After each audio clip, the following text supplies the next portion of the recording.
What is white balance and why should you care? Hi, I'm Brian Glenn with Photo Tip Obsession.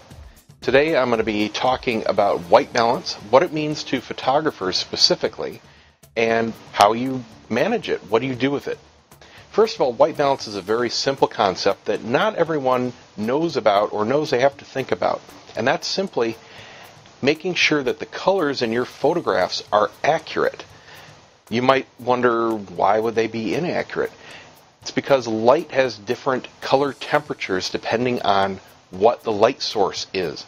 The colors we see coming from an object, unless it's a monitor, unless it's a self-illuminated object, the colors we see depend on what actual light frequencies are being reflected off of it. So if we're seeing something in the sunlight, it's going to be different than if it's indoors lit by a light bulb. For an example, this is a color chart from Greytag Macbeth. And right now, the primary light source is actually a combination of different fluorescent lights and outdoor shade light. If I pull it back here, you can see it's in direct sunlight. Not only does the intensity change, but look at the color shifts. Watch this patch right here, which is kind of like a very light pink or a salmon color. Now, it might look different to you here because this camera that I'm filming on is set for auto white balance. And what it's doing is taking its best guess what it thinks the colors should be. And normally cameras are pretty accurate. But the problem is they don't know for sure. We as photographers, when we're taking pictures, especially if it's something like a wedding where we have large sequences of pictures of the same scene, or at least a scene with similar lighting conditions, we need a way to make sure that we can optimize those equally. So we don't want color shifts from frame to frame or even position to position. If we're doing a first dance and we're shooting around the couple and we're catching different lights in the room, we don't want the color of the skin tone to be changing depending on what's in the background. And if we have our camera set on auto white balance, that's what's going to happen, because the camera is going to be evaluating everything it's shooting and it's going to take its best guess. Now usually, like I said, the camera is pretty good, so it's not going to look too far off to our eyes until we put them side by side. So what we need is a color accuracy tool. I use this tool. It's from a company called YBal, and it's a white balance or a gray card, and basically all you do is take a shot of this in the light that you're shooting. So if you're in the reception room, for example, you just hold this out in front of you and take a picture of it. And it's a special material. It's a special coated plastic with a very specific color gray that doesn't shift depending on the light that it's in. So you're always going to have a true reference color gray. And then inside software in Lightroom or Photoshop or other editing tools that you might be using, you can use the white balance reference tool to pull up the image you took of your color checker and click on the gray area. That will tell the software what this is, because the software knows what it's supposed to be, so it then reads your picture and it can fix the rest of the colors in the shot. Then you can apply that color setting to all the rest of the pictures in that group. So all your reception pictures will have the same color temperature. That just fixed your white balance. White balance affects the appearance of other colors. It tells the computer what the color white is. From that, it can determine what all the other colors are. Now that is going to give you an accurate or a neutral color. That may not be what you actually want. Some people like a little bit of a warmer, a softer, if you're especially outdoors, you want more of a warm look, like you're being illuminated by the sun, which does give a warmer yellow look. So you can then adjust it to your taste.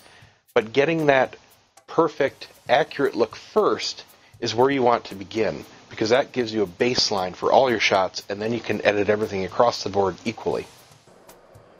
Here in software, this is Lightroom.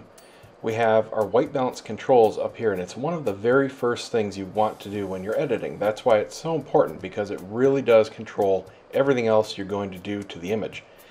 Now what we have is a set of presets. It defaults to as shot, at least mine does, the way I have it set.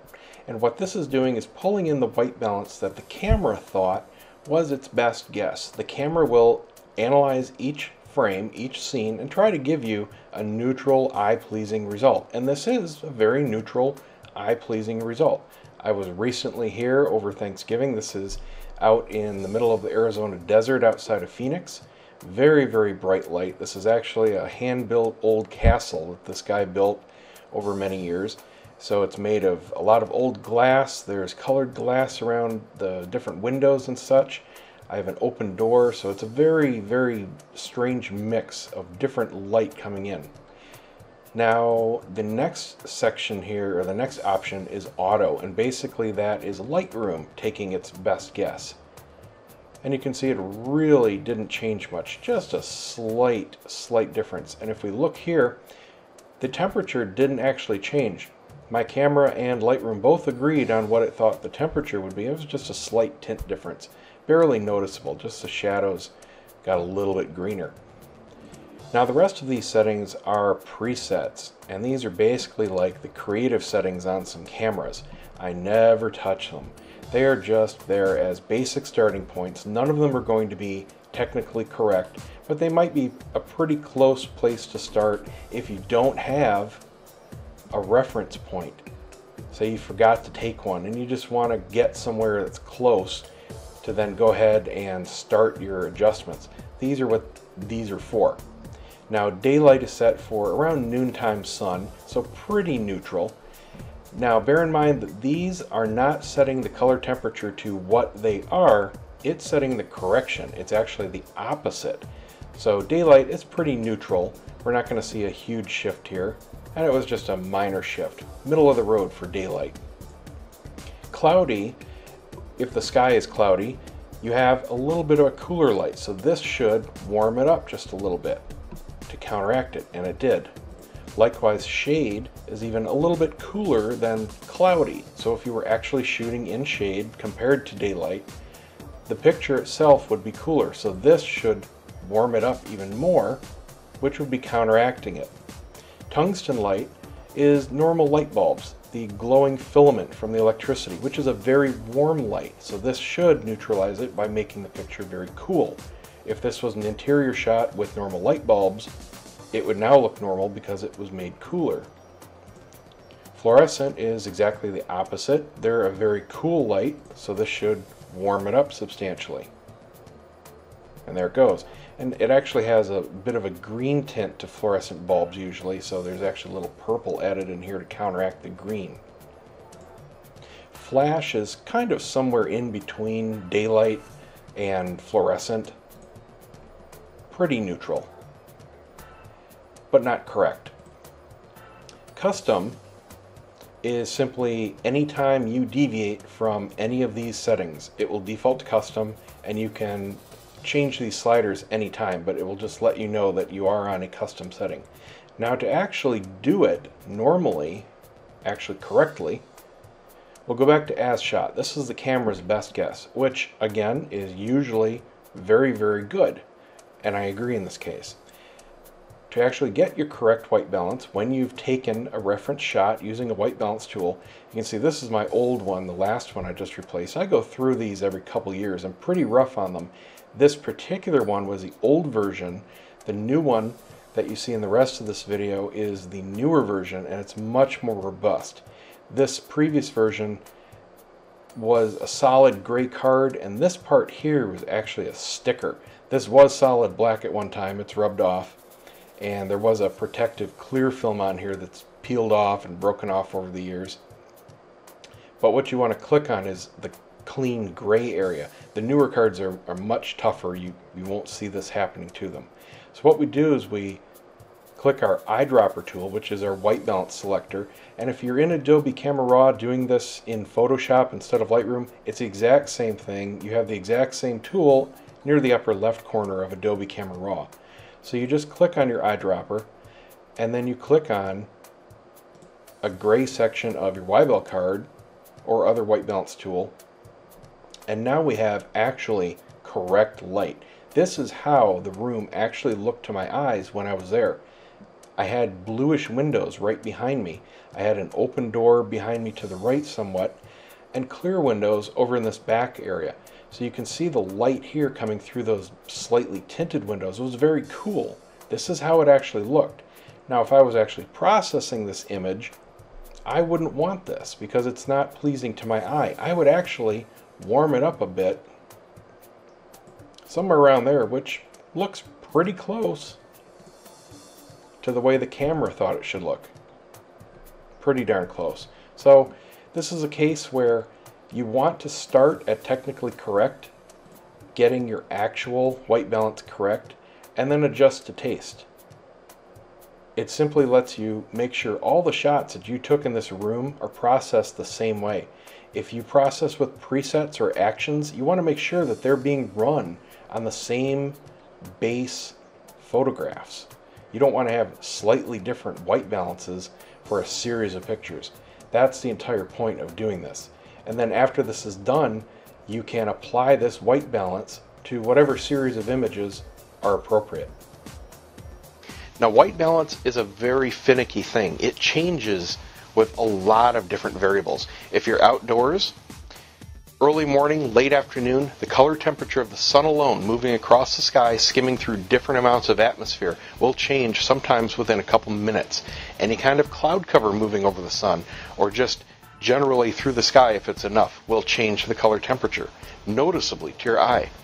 If you're shooting with continuous lighting using fluorescent bulbs, different fluorescent bulbs have different color temperatures. If you look at the actual bulb box, it will have a number on it, and it'll be in Kelvin, such as like 5000 K.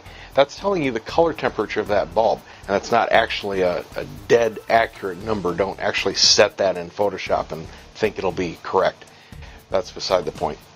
If you're shooting with strobe lights, the power settings, with very few exceptions, there are some strobe lights that will maintain accurate color depending on power setting, but for the most part, just changing your power setting. Say you're at an 1/8 power and you go to a 1/2 power, your color temperature just changed. So what you need to do is take your reference shot with your tool, be it a Y-bell or an Expo disc or whatever tool that you prefer to use. You need to take a different reference shot in each lighting scenario. So that gives you the accurate reading for that scenario. Anytime your lighting changes, you need to do a different white balance reference. So if you're setting up a shot with a model, let's say, and you're changing your lighting around, you're getting the look you need, if you took your white balance shot at the beginning before you've gone and changed everything, that's no good. Once you get everything set, you're ready to take your actual final shots, then you take your reference shot and you're good to go. I hope this has taught you what you need to know with white balance. Please leave comments. Talk to me in the forum. Any questions or concerns, I'll be happy to answer them for you. See you next time.